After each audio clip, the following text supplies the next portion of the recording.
एकनाथ शिंदे साहेबांच्या आदेशानुसार या ठिकाणी बैठक झालेली आहे. आमदारांची आणि गिरीश भाऊंची सगळ्यांची बैठक झालेली आहे आणि या बैठकीमध्ये काल प्राथमिक माहिती तुम्हाला त्या आदरणीय किशोरप्पा किंवा चंदू अण्णा वगैरे या मंडळींनी दिलेली आहे.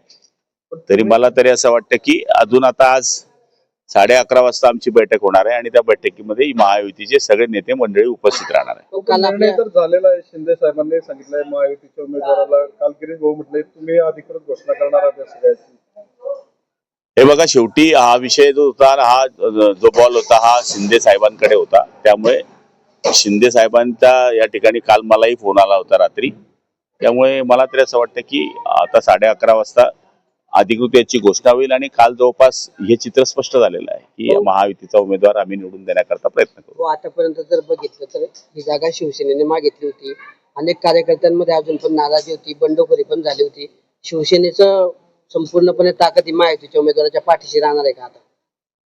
आता आम्ही असल्यानंतर आणि सगळे आमदार असल्यानंतर साहजिक आहे त्यांच्या सहकार्याने म्हणा किंवा त्यांच्या केलेल्या मेहनतीने आणि नगरसेवकांच्या उमेदवारीमुळेच लोक निवडून येत असतात. त्यामुळे सगळ्या आमदारांनी म्हटल्यानंतर ही निवडणूक अगदी सोपी होणार आहे असं मला या ठिकाणी वाटतं. गिरीश महाजनांनी असं म्हटलं होतं की रेश्मा काळेंचं औपचारिकता बाकी आहे, परंतु आता आमच्या सोबत जे उर्वरित 2 उमेदवार आहेत ते देखील आमच्या संपर्कात असल्याचा दावा करून त्यांनी खळबळ उडवून दिली. मी तर 5-6 दिवसापासून मुंबई होतो, मला त्याच्यातलं काही माहित नाही. कदाचित ते गिरीश भाऊंच्या संपर्कात असतील, पण मला त्याच्यातलं काही माहित नाही. तिकडे साताऱ्यामध्ये देखील शंभूराज देसाईंची नाराजी पाहायला मिळते. ते आज बोललेले की येऊ नको तर कुठल्या गाडीत बसू अशी अवस्था माझी झाली असं शंभूराज देसाई बोलले. त्यांनी देखील काल उपमुख्यमंत्री एकनाथ शिंदेची भेट घेतली. प्रत्येक जिल्ह्याचं वेगळं वेगळं वातावरण असतं. त्या ठिकाणी स्थानिक नेत्यांमध्ये अडचणी असतात किंवा कार्यकर्त्यांना वाटतं की हा उमेदवार मला पाहिजे, त्या मर्जीप्रमाणे एखाद्या वेळेस झालं तर या गोष्टी घडत असतात. पण शेवटी पक्ष नेतृत्वावर सगळ्यांचा विश्वास असतो. काही नाराज्या कार्यकर्त्यांच्या समजावं लागतं, काही नेत्यांच्या नाराज्या काढाव्या लागतात.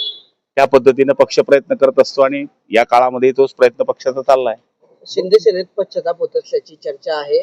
शिंदे सेनेच्या मंत्र्यांना आमदारांना जर पश्चाताप होत असेल तर मातोश्रीची दार उघडेल असं संजय राऊतांनी म्हटलंय. कोणाला पश्चाताप झाला? हे काय पश्चातापचे महामेरू थोडी आहेत. त्यामुळे त्यांना पश्चाताप होतोय की काय असं मला वाटायला लागलंय. खासदारांची बैठक बोललेली ऑपरेशन टायगरच्या योजनेवर तुम्ही कसं बघताय? बैठक घेणं हे प्रत्येक पक्षाच्या नेत्याचं काम आहे आणि ऑपरेशन टायगर बिगर आमचं काहीच नाही आहे. ऑलरेडी शिवसेनेमध्ये असं काही कोणी असं कोणी कोणाला म्हणत नाहीये. लोक इकडून तिकडे का जात आहेत याचा अभ्यास करण्याची गरज आहे. ऑपरेशन टायगर अंतिम टप्प्यात होतं, मात्र ठाकरेंच्या एका खासदाराने मंत्रिपदाची ऑफर नाकारली आणि ऑपरेशन टायगर रेंगाळलं अशी देखील चर्चा सुरू आहे. त्या चर्चेत मी नसल्यामुळे मला त्या चर्चेचं काहीच माहित नाहीये. पण मला तरी असं वाटतं की तुम्ही किती रोखलं, आता टीएमसीला रोखण्याचा लोकांनी प्रयत्न केला, टीएमसीचे खासदार फुटलेच. आपच्या खासदारांना रोखण्याचा प्रयत्न केला, फुटलेच. ज्याला जायचं आहे तो जातोच. मग 1 जण म्हणो की 2 जण म्हणो, जाणारे जाणारच आहेत.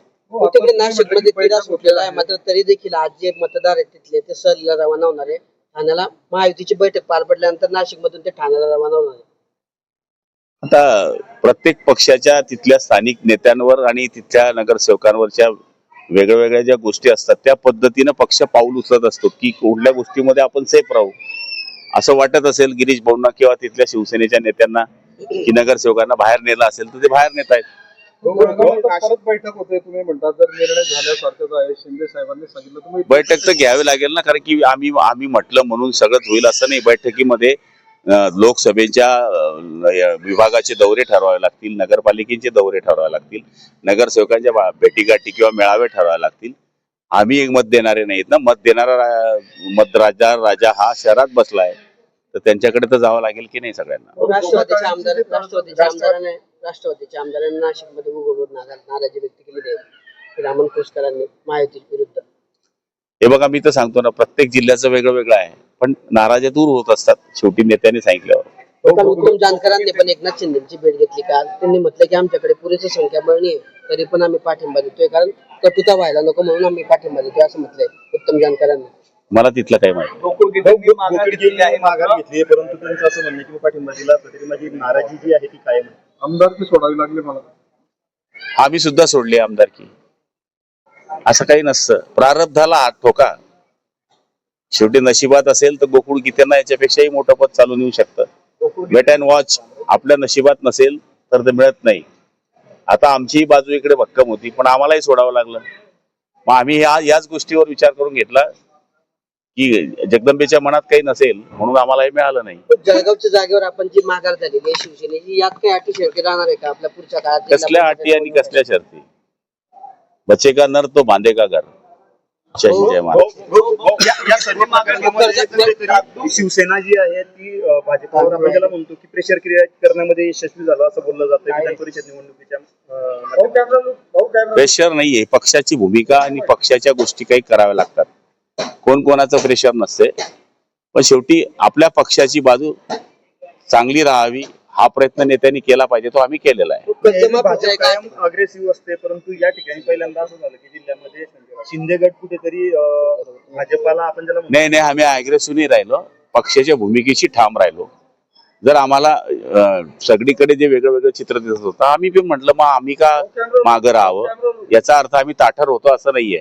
आमच्या पक्षाच्या बाजूला नेहमी पडू द्यायचं नाही, धीमी पडू द्यायचं नाही, या बाजूशी आम्ही होतो. कर्जमाफीच्या का अटीवर रोहित पवारांनी अन्नदाते आंदोलन सुरू केले पंढरपूरमध्ये. हे बघा, शेतकऱ्यांना कर्जमाफी देण्याचा निर्णय आहे, त्याच्यामध्ये काही चुकाही असतील, सरकार त्याही चुकतंय. पण याचा अर्थ आंदोलन केल्याने सगळेच प्रश्न सुटतात असं नाहीये. चर्चेनेही सुटू शकतात. त्यांनी चर्चा करावी. पंढरपुराच्या पांडुरंगाकडे जाऊन दर्शन घेऊन या ठिकाणी कृषी मंत्री असतील किंवा मुख्यमंत्री असतील, उपमुख्यमंत्री असतील, त्यांच्याशी चर्चा करावी. योग्य तो तडगा काढावा. केळीचं मोठं नुकसान झालं. बांधावर जाऊन पाहणी केल्याचे एकनाथ खडसेंनी आरोप केलाय. आता त्यांना तेवढंच राहिलंय ना बोलायला. ही या ठिकाणी सीएम बरोबर बैठकी झाल्या, त्याच्याबरोबर या ठिकाणी कृषी मंत्र्यांबरोबर बैठकी झाल्या. आपण मागणी केल्याबद्दल लगेच पंचनामे 4 दिवसात पूर्ण करण्याचे आदेश करण्यात आले. आणि आमचे आमदार चंद्रकांत पाटील असतील, अमोल जावळे असतील, चंद्रकांत सोनवणे असतील, हे सगळे बांधावर होते. आणि आम्ही सुद्धा एक मुंबईला असल्यामुळे योगायोगाने 6-7 दिवस आम्ही मुंबईला वेगळ्या वेगळ्या बैठकी असल्यामुळे लाईव्ह आम्ही सुद्धा बोलत होतो. कृषी अधिकाऱ्याशी बोलत होतो, कलेक्टरशी बोलत होतो, बांधावरच्या शेतकऱ्यांशी बोलत होतो. तर काही अडचणी असतात त्या समजून घेतल्या पाहिजे. आता मी म्हणेल ना, आता कोणी बांधावर जाऊ शकता का? ते नाही जाऊ शकत.